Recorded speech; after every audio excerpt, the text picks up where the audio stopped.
Hello everyone, and thank you for joining us this month for Tiger Talk. I'm here this month with Hayden McKittrick, our assistant principal at high school, and with Emily Snyder, our bar coordinator at the high school. We're going to talk this week about interventions and how that all takes place with our secondary students, those little older kids. Before we get to that though, I have just some general information, updates of things taking place in the district I want to share with you. First thing is, as we mark American Educators Week this week, it's observed during that last full week before Thanksgiving. We just want to extend a thank you to all of our dedicated staff. We've got a lot of people that take care of a lot of things to make every day great for our students. So American Educators Week is just a chance to pause and say thank you to everyone who works in the school district. After 50 years of unwavering support for our schools, our students, and our community, board member and former principal Bill Swope is stepping down from the school board. Election that took place a couple weeks ago. His name was not on the ballot for the first time in a couple rounds. So we want to wish Bill Swope well as he steps back and finishes his term with Marshall Public Schools. Also this year, Anne Marie Vorbach had filled in a vacancy that we had on our board. She's been a passionate advocate for all of our learners as well. Both Bill and Anne are going to be greatly missed, and we just really appreciate their dedication and commitment to our school and to our kids. So thank you to both of them, and we look forward in January to welcoming some new members onto our school board. At Parkside recently, we had some school conferences. At those conferences, we provided some resources for parents to help their child with social and emotional development at home. We encourage parents to continue to use those resources at home. We also have a lot of things that take place during the school, both at Parkside and Southview. At Southview, this month, Pete was highlighting in his information, we working with our bar coordinator. So the program takes place at Southview with some MTSS interventions, talking about how we use goals and how we meet the needs of all of the kids. We have a primary focus on student attendance at that level this year. We're using what's called U-time activities. They match some I-time activities that take place with our older kids, really looking at those relationships that happen between staff and students, also with teachers and with peers. We know that building those relationships can help improve attendance at that level. At the middle school this quarter, our middle school Knowledge Bowl teams have excelled. All 4 of our teams in Knowledge Bowl have placed in the top 6, with 3 of the teams securing first, second, and third places. Additionally, the middle school conservation crew has been actively involved in a national project where they're doing some water testing and reporting their findings on that. It's been a fun project and a newer program for kids at the middle school. At the end of first quarter, our middle school also held its first PBIS, which is Positive Behavior Interventions and Supports. It was a celebration they had to honor students who are consistently demonstrating Tiger traits of respect, responsibility, and pride. The students at the middle school were able to watch a movie screening in our brand new renovated theater. It was a fun event. For some of the kids, it was the first time getting to be in that space. It was really fun to get to use that space that we haven't been able to use in a while because it just hasn't had the facilities to be able to manage that for that many kids, so that was good. On Tuesday, October 29th, at the high school, our Honor Society hosted its annual blood drive. We had 62 students and staff signing up to donate. By the end of the day, over 40 units of blood were collected that day at the high school. It was a good project for our Honor Society. Also at the high school on Monday, November 4th, the high school concert choir, grades 11 and 12, traveled to Redwood Falls to participate in the Big South Choral Festival. That festival included individual school performances, a 30-minute clinic with a guest conductor, an honor choir, and a mass choir performance. That was a fun event for our concert choir kids. Maybe fun isn't the right term.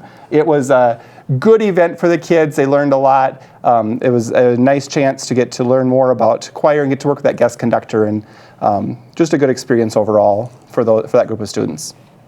At all of our schools, we recently celebrated Veterans Day. We ran altered schedules at the high school that day, helping students to learn, to reflect, and to just to better understand sacrifices that were made by so many American citizens, allowing us to enjoy our freedoms. At the middle school, we're doing a lot of things to help our students with special needs have more innovative ways to make interactive connections with other people in the building. One of the things that's happening is with our life skills and social skills classes, students are doing activities through the Kindness Closet. There's an activity that started a few years back in the middle school. It's like a thrift shop, if you will, with items that people donate, and then these students, they come in, they organize, they clean, they stock, and they assist staff and families in locating items. So they run it like a student store. The special ed students are paired with general ed peers. It fosters relationships with students. They work on some social skills pieces. Also through those interactions, students are developing empathy, patience, collaboration, and learning different appropriate social behaviors and on-task behaviors. Relationships formed are really heartwarming to witness. It's a good event for students in many different ways at the middle school. At the middle school also, we're working with some special ed students with the Sunshine Committee. The students are making little notes of encouragement for staff that they're practicing their handwriting, practicing writing these positive notes. Quality assurance is a piece of it, and then they put them in the staff mailboxes and deliver those. The other thing they're doing is we have a coffee cart at the middle school where our students with special needs, they are in charge of running, and it's another little store kind of thing. They create different coffee drinks and snacks. The staff can order, they deliver them, and they get to go do the shopping and the stocking and everything for that. So a lot of ways that we're including some students with special needs and getting some more interactions with peers across the building. You may have followed our activities department this fall. We've had a really exciting last few weeks with our activities department. We had 3 Big South championships, 1 district championship, 6 teams winning or placing second in their sections, 1 state runner-up, and 1 state champion. Congratulations to all of our teams and very successful campaigns. In cross country, both girls and boys advanced to state. The girls team placed 8th. They led by Caitlin Liebfried, who finished 22nd. The boys team won the championship with Sam Dietz taking 9th place. Congratulations to both of those teams. With girls swimming, Autumn Dietz and Finley Pels represented the program at the state meet on November 14th, and they performed very well. In volleyball, the team secured 2nd place at the high school league tournament. Congratulations to Avery Fall, Reese Drake, and Brooke Gillingham, who were named to the all-tournament team. Thank you to everyone who supported that team. With football, the Tigers reached the state semifinals. They were defeated by Becker at the US Bank Stadium last week. Congratulations to some players who were called out individually. Gavin Schaefer, Player of the Year. Jake Alex, Lineman of the Year. J.R. Verstrate, D-Lineman of the Year. And Jack Meyer, Linebacker of the Year. Certainly a great season for our football team. Volleyball, it's kind of become this expectation almost that they're going to be there. Football, we haven't had that. So that was just a fun other piece to have in there too. Our activities department also really wants to just extend gratitude to all the support staff who make those events happen. This fall, we hosted 46 varsity events at home. None of that would have been possible without the dedication of ticket takers, scorekeepers, line judges, officials, and all those people that come together to make those things happen. So big thank you there. Next week on November 27th, our students have a noon dismissal with licensed staff participating in professional development in that afternoon. We've talked about the reading training that's taking place, the state OLA training. Our staff who are participating in that training this year, they have their first live session next week to follow up and just kind of a check-in on progress to this point. So it'll be a good time for that PD to have that check-in. And then November 28th and 29th, we have no school for any of our students. It's Thanksgiving break. It's a lot of information. It's been a busy fall. It has been a busy fall. Yeah. And here we are into the next quarter of the year. We want to talk a bit about interventions at the high school. Before we do that, just a couple quick introductions. Hayden, assistant principal at the high school, first year in this role, a Marshall High School grad, even took Spanish in your high school career with a Spanish teacher I know pretty well. Yep, yeah, sure did. Yeah. So glad to have you on board with this. Emily, bar coordinator, English teacher at the high school, has been what you've been doing. So this is a new role where you're full-time bar coordinator this year. So some familiar pieces, but some new pieces in the job as well. So certainly going to dig in a little bit in our conversation today about bar and what that looks like and how that ties into our intervention process. So thank you both for joining me. I know you're both super excited to be on TV and be part of this today. Let's just start. Some questions. You guys can take turns or respond kind of whichever works best for you. Multi-tiered systems of support, MTSS, is a term we throw out, we talk about quite a bit. What is that? What's that mean? So we have a lot of acronyms, so hopefully everyone can keep up. We have MTSS, our multi-tiered system of supports. And it's a systematic framework where we're looking at continuous improvement. And so with that, we're looking at making decisions based on data. And so it's a way to make sure that all of our students are being seen and that they are getting the proper supports that are needed. So when we're looking at the goals of it, we want to make sure that we're organized with our resources, that we are providing the correct supports for all of our students, and really maximizing the potential for each of our learners. Good. How long has this concept been utilized? it's been around for a while, and it's kind of changed as time has gone on. So 20 years ago, this kind of emerged through the reauthorization of IDEA, IDEA, the Individuals with Disability Education Act. And so it started as RTI, which was a response to intervention, and that was introduced as a strategy to identify students with disabilities and trying to look at how can we help schools better identify strategies to focus on intensive teaching strategies that ultimately will help students respond to some of the challenges that they maybe have during school. And what you look at is if they are not responding well, what can we do on top of that? And we're gonna talk about today what some of those interventions look like and some of the things that we have at the high school. So through that RTI process, it's now turned into MTSS, which is the multi-tiered system of supports. Right. So I think sometimes there's a misunderstanding with MTSS where we talk to a parent and say, well, my student doesn't need special ed. Well, this isn't necessarily special ed. That could be part of it. That could be one layer of there. And it could be some of the interventions could be a way to get that level of support, but it's more than just that intensive level of support. Yes, and we're going to talk about today some of our Tier 1 and our Tier 2 and our Tier 3 supports and how it's for every student. Right. It's for all of the students and just meeting them with where they're at. Yeah, absolutely. So thinking about it's for all students, this is there are a lot of different district level programs that kind of tie into this and are part of it. Can you talk a little bit about that? Sure. So we talked about the RTI approach, and we have a graphic that talks about our different supports, our different tiers. So as you can see on the screen, there's the Tier 1, the Tier 2, and the Tier 3 supports. And when we look at Tier 1 supports are for all of our students, and we're looking at what can we do in all classrooms that will support those learners.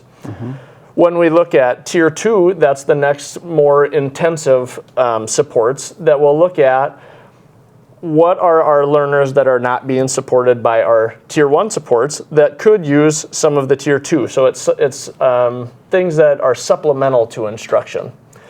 And our Tier 3 would be our highest level of supports, where we had talked about like IEP special education might fall into that, where we're looking at we've tried some supports and they're not necessarily getting the student to where we would like them to be. So what can we do with those Tier 3 supports?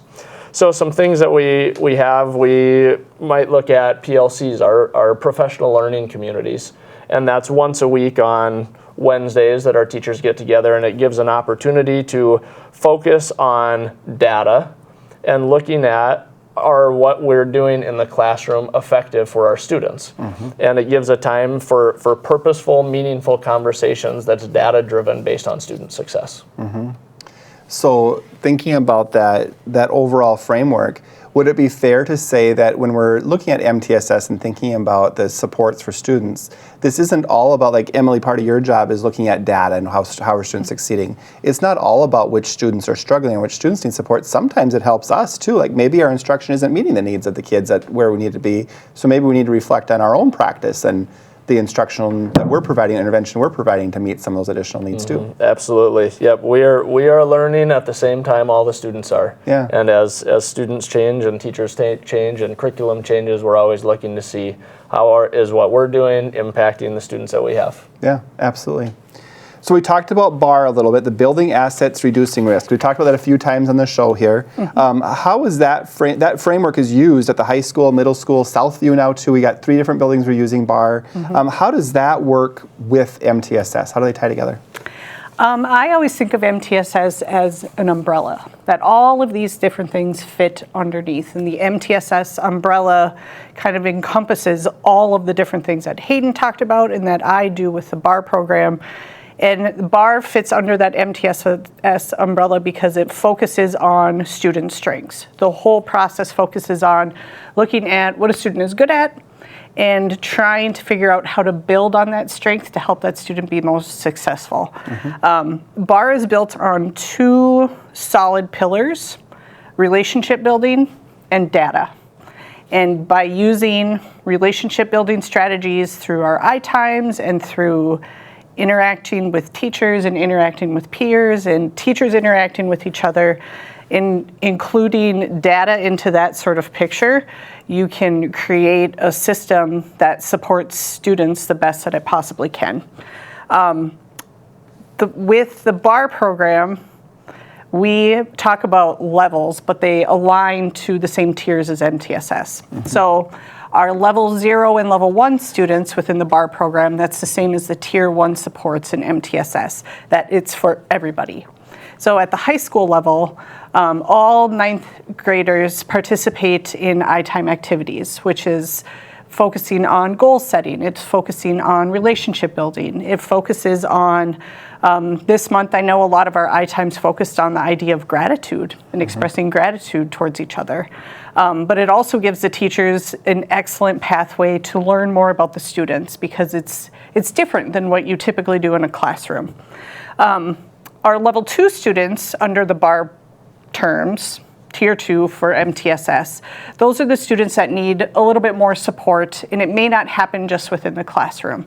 So an example of what we do for a level 2 student who might be struggling with reading, they would meet with me once a week and we would work on reading intervention. Our level 3 students, tier 3 students, those are the students that need the most support. And a lot of times with those students, we bring in outside agencies such as Greater Minnesota Family Services or Western Mental Health or any of those outside agencies to help support that student the best that they can. Yeah. You talked, I want to just focus on this a second, you talked about strengths-based. Why is that so important with this? The strengths-based is so important because it completely shifts the culture of the meetings that we have and the discussions that we have. We, at the high school, we've had a team of teachers who have met together for years. I can't even, as long as I've been there, so 15 plus years. And we used to approach it from a problem admiration standpoint. We would talk about, here are the problems that we're seeing. And once we switch to the focus of, okay, there's something happening. However, we're going to start with, what is this student good at? What do they enjoy? Who do they enjoy spending their time with? What teacher do they seem to connect with? What have they said in class that they really, really like to do? And focusing on those strengths, it changes the whole perception of what's going on with that student, but it also opens all these avenues of what we could try to help that student be successful. That's important. That's good. Thinking about interventions, what are some other specific examples that are used at the high school to help students succeed? Thinking about that tier 1, tier 2, tier 3 that you mentioned. And Emily just talked about some of these as well, so I'll repeat a little bit. But we have our tier 1 that's for all students. And we have small block meetings that are a part of the BAR program that the teachers meet together to talk about their group of students, and that's all students. We have just classroom level interventions that teachers might do, but we also have guided study time, which is we have 1 hour of lunch, and so we have 30 minutes of it designated that a teacher will be in their room for a time for students to get help. And we have times during the year that is mandatory, that they need to go in. And then we have, as the year progresses, times where they can choose to come in. We'll talk about what happens later. Sometimes we'll assign it after, but that's in our tier 2. We also have homework help that's offered, which is open for any students. After school, there's a teacher that is in that room, and it's a place for them to go after hours, after that school time, where they have support and they can have a space to work on any of their homework. I'll talk about the 504 process later, because that's a little bit of each of the tiers, but that could also be a tier 1 support. Tier 2, we have our big block meetings, and that's where we have those teachers from small block, but we also include administrators, principals, we'll have counselors in there, and our nurses. And so then we have more of a focused approach on those tier 2 students and how we can support them. We have extended guided study time, which is after the mandatory guided study for all students. Let's say Emily will take a look and see which of our students either are not passing classes or have 5 or more missing assignments. And they will be assigned to a teacher to go to for that 30 minutes of lunch as an extra support. We also have some reading intervention groups that Emily runs, and again, some of our 504s.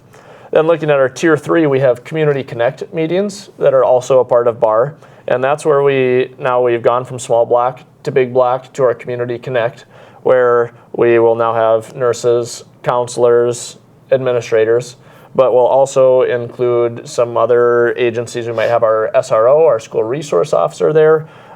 We might have someone from Greater Minnesota or Western Mental Health that might come in, and we're focusing on that small percentage of students that need the most support. And then I just mentioned Greater Minnesota and Western Mental Health, and again, 504s. And this is where we'll start looking at some of our problem-solving team and looking at special education services. Really, just really narrowing that down a bit and thinking about the most intensive things for the kids with the highest level of need. How do we meet? So we talk about the needs of all learners. That just looks different for every kid. Yep, so. and we do make sure that everybody is included in that. Yeah. Everybody is in at least one of those tiers, so we don't have students that are falling through the cracks. Yeah, absolutely. That's good.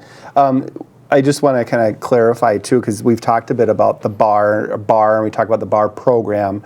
Just to clarify for our listeners, BAR this isn't a curriculum that we're using. It's not like a scripted piece. It's really this framework of how to use the different pieces and put it together, and how to think about each kid as an individual learner. Because the days of the teacher gets up in front and teaches one lesson to everybody, and if you get it, good, and if you don't, well, I'm sorry, you might have failed that class. That's not how education works anymore. It looks so much different. I think even back to when I started teaching 25 years ago, it's a lot different now than it was at that point. So a big part of that is data. I mean, you mentioned relationships and data are two things that BAR considers, that we have to really focus on that. But that's a lot of data. We have almost 1,000 kids at the high school, so keeping track of all of that. And Emily, that's part of your role as BAR coordinator. Talk a little bit about how do you keep track of all that data, and how do we disseminate that amongst people that need to know it?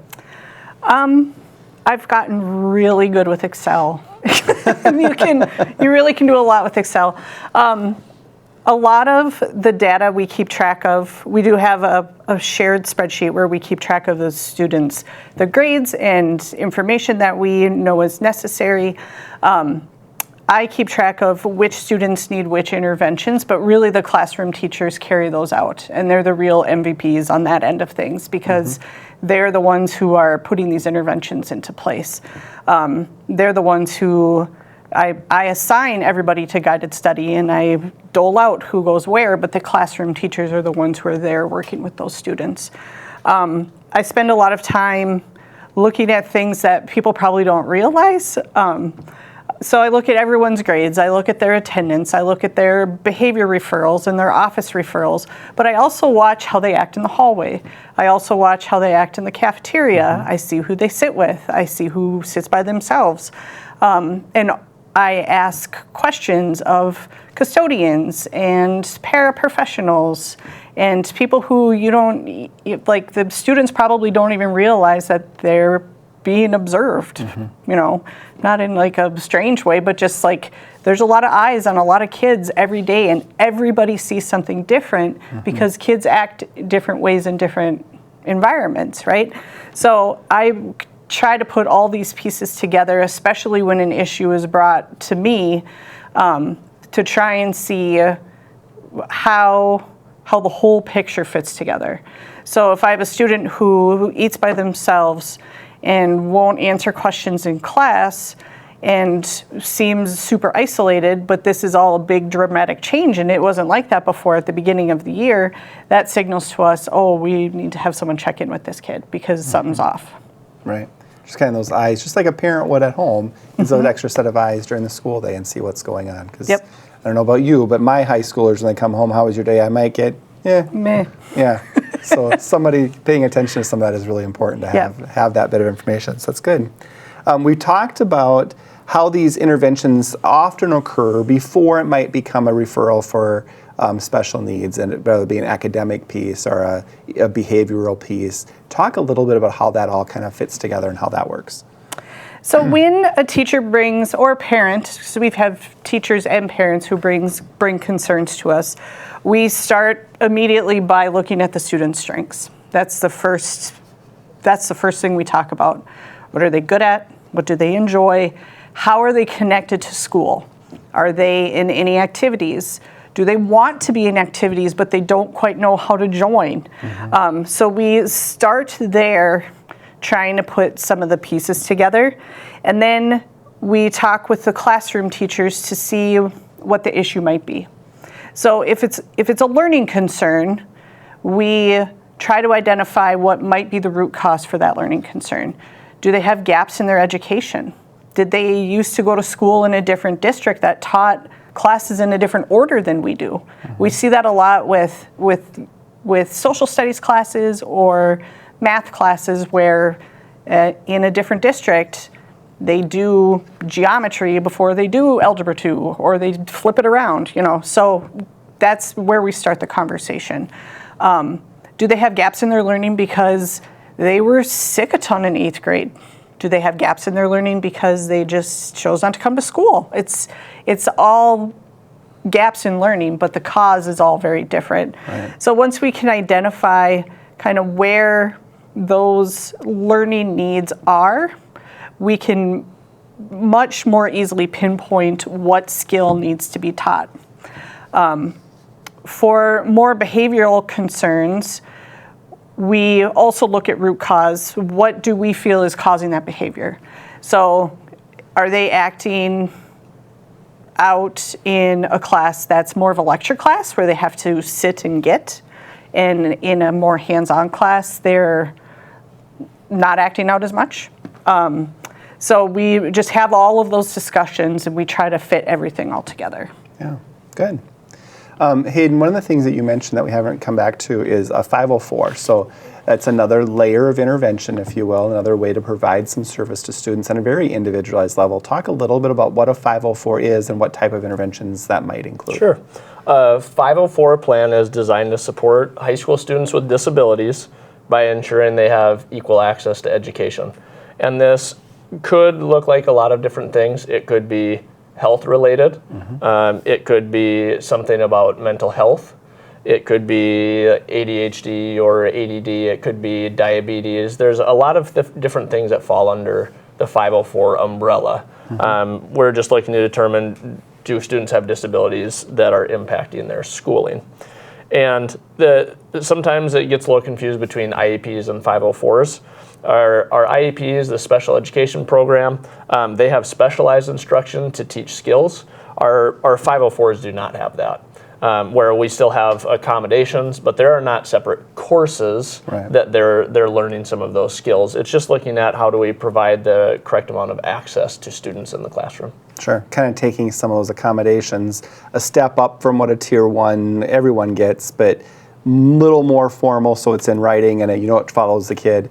I know one of the things with 504 is it goes on to college with a kid or whatever they do post-secondary, so it carries some of that consistency forward for them, and but not quite an IEP, just something kind of an in-between kind of thing, if you will. Correct. So, yeah, good. Well, a lot of good things taking place. I'm really glad you guys would both willing to come and join me today and talk about this and just share with our community how we do that. We often talk about how important it is to meet the individual needs of every kid, but how that works at a secondary school is a lot different than how it works at an elementary school. Elementary, you have one kid all day in your room. It's a little easier to do some of these things. Not that it's ever easy to do some of this stuff, but easier when you have this kid all day, and it's just a lot different at your levels. So appreciate both of you and the work that you're doing, and coming to share that with us. So yes, thank you. Thank you. And viewers, appreciate you watching this month. We look forward to seeing you next month on Tiger Talk.